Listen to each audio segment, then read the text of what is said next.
বেদের দুই ভাগ, জ্ঞানকাণ্ড এবং কর্মকাণ্ড। বেদের যেমন দুই ভাগ, তেমনি সনাতন হিন্দু ধর্মাবলম্বীদের প্রত্যেকটি ধর্মাচরণেরও দুইটি দিক, একটি ব্যবহারিক দিক এবং একটি তাত্ত্বিক দিক। আজ ফাল্গুন পূর্ণিমা, শুভ দোলযাত্রা। এই দোলযাত্রার ব্যবহারিক দিক হল ভগবান শ্রীকৃষ্ণ বা যে কোনো বিষ্ণু তত্ত্বের শ্রীচরণে ফাগ নিবেদন করা।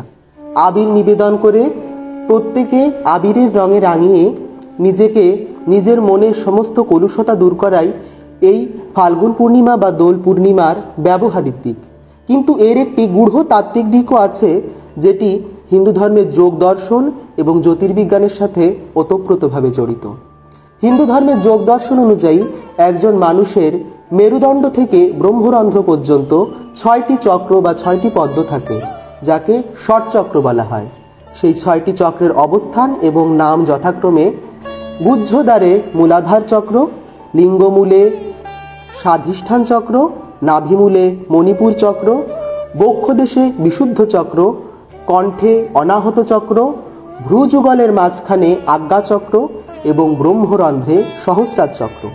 শাস্ত্রে এই 6টি চক্র বা 6টি পদ্মের ভিন্ন ভিন্ন রং ও নামও ব্যক্ত করা হয়েছে, যথা মূলাধার চক্রের বর্ণ চতুষ্বর্ণপত্রম অর্থাৎ রক্তবর্ণ, স্বাধিষ্ঠান চক্রের বর্ণ সিন্দুরপুররুচিরারুণ পদ্মমন্যাৎ অর্থাৎ সিঁদুরের মতো লোহিত অরুণ বর্ণ, মণিপুর চক্রের বর্ণ তস্পর্ধনাভিমূলে দশদল লসিতে পূর্ণ মেঘ প্রকাশে গাঢ় মেঘের মতো সুনীল বর্ণ, অনাহত পদ্মের বর্ণ তস্পর্ধহৃদি পঙ্কজম সুললিতম বন্ধুক কান্তজ্জ্বলম বন্ধুক পুষ্পের মতো তীব্র গাঢ় লাল বর্ণ, কণ্ঠে বিশুদ্ধ চক্রের বর্ণ ধূম্রবর্ণ প্রকাশম ধূম্রবর্ণ এবং ভ্রুযুগলের মাঝখানে যেখানে যোগীগণ নিজেদের মনকে কেন্দ্রীভূত করে পরমাত্মার ধ্যানে মিলিন হন, সেই আজ্ঞা চক্রের বর্ণ অক্ষিভ্যং কেবলাভ্যং প্রবলিসত বপুর নেত্রপত্রম সুশুভ্রম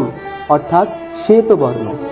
আমাদের মূলাধার পদ্মেই বিরাজ করছেন জগৎজননী আদ্যাশক্তি স্বরূপিণী পরমা প্রকৃতি ব্রহ্মানন্দ স্বরূপিণী কুলকুণ্ডলিনী শক্তি। এই কুলকুণ্ডলিনী শক্তি, যিনি মূলাধার থেকে জাগ্রত হয়ে যোগক্রিয়ার মাধ্যমে জাগ্রত হয়ে ক্রমে ক্রমে এই ষট চক্র ভেদ করে সহস্রার পদ্মে পরমাত্মার সহিত মিলিত হন। ইনি বিপরীত গতিতে ঊর্ধ্ব গতিতে উত্থিত হন বলেই ইনাকে বৈষ্ণব শাস্ত্রে রাধা বলা হয়। যা উপর থেকে নিচে পতিত হয় তাই ধারা, আর যিনি নিচ থেকে ঊর্ধ্বে বিপরীত গতিতে উত্থিত হন তিনিই রাধা। এই যে রাধা স্বরূপিণী কুলকুণ্ডলিনী শক্তি প্রতি ষটচক্র ভেদ করে প্রত্যেকটি পদ্মের রঙে নিজেকে রঞ্জিত করতে করতে সহস্রার পদ্মের কেন্দ্রবিন্দুতে পরমাত্মা রূপিণী ভগবান শ্রীকৃষ্ণের সাথে মিলিত হচ্ছেন, এই প্রকৃত মিলন অর্থেই দোল পূর্ণিমা। এই যে প্রত্যেকটি পদ্মের রঙে নিজেকে রঞ্জিত করতে করতে কুলকুণ্ডলিনী রূপিণী রাধা বা গোপিকা পরমাত্মা রূপী সহস্রার পদ্মে স্থিত ভগবান শ্রীকৃষ্ণের চরণে নিজের সেই সর্ববর্ণময়তাকে সমর্পণ করছেন, এই প্রকৃত অর্থে ভক্ত হিসেবে পরমাত্মা ভগবান শ্রীকৃষ্ণের চরণে ভাগ নিবেদন। এই হলো দোল পূর্ণিমার তাত্ত্বিক গুরুত্ব। আর এর সাথে সাথে দোল পূর্ণিমার জ্যোতির্বৈজ্ঞানিক গুরুত্বও আছে। মকর সংক্রান্তিতে ভগবান সূর্য নারায়ণ উত্তরায়ণ থেকে দক্ষিণায়নে গমন করেন।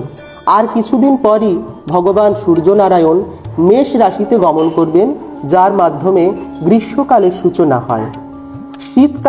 শীতকালের মাধ্যমে প্রকৃতি যে বর্ণ ধারণ করে, যে বৈধব্য বেশ ধারণ করে, তাকেই বুড়ির ঘর পুরানোর সাথে তুলনা করা হয়। আমাদের দোল পূর্ণিমার পূর্ব রাত্রে হোলিকা দহন বা প্রচলিত কথায় ন্যাড়া পোড়ানো বা বুড়ির ঘর পোড়ানো বলে একটি লোকাচার পালন করা হয়।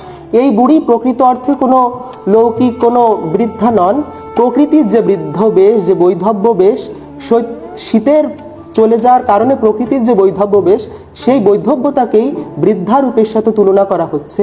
আর এই যে প্রকৃতির বিবর্ণতা, তার পরবর্তীতে যে বসন্তের আগমন, এর মাধ্যমে যে অশোক পলাশ শিমুল প্রভৃতি রঙে প্রকৃতিও রঙিন হয়ে উঠছে, সেই বৈধব্য রূপিণী বৃদ্ধা রূপিণী সেই প্রকৃতির সমস্ত জরাজীর্ণময়তাকে বিসর্জন দিয়ে পুনরায় তাকে নতুন রঙে রঙিয়ে দিতে, এই যে প্রকৃতি এখন সৃজন উন্মুখ হয়ে উঠবে, কিছুদিন পর বৈশাখ মাস থেকে যে নতুন ধান উঠবে, পালনী শক্তিতে সৃষ্টি মাটি সমস্ত কিছু উন্মিলিত হয়ে উঠবে। এই পালনী শক্তিকে ধারণ করবে কে? এই পালনী শক্তিকে ধারণ করার জন্যই পালনকর্তা ভগবান শ্রী বিষ্ণুকে আরাধনা করার সূচনা এই দোল পূর্ণিমার উৎসবে।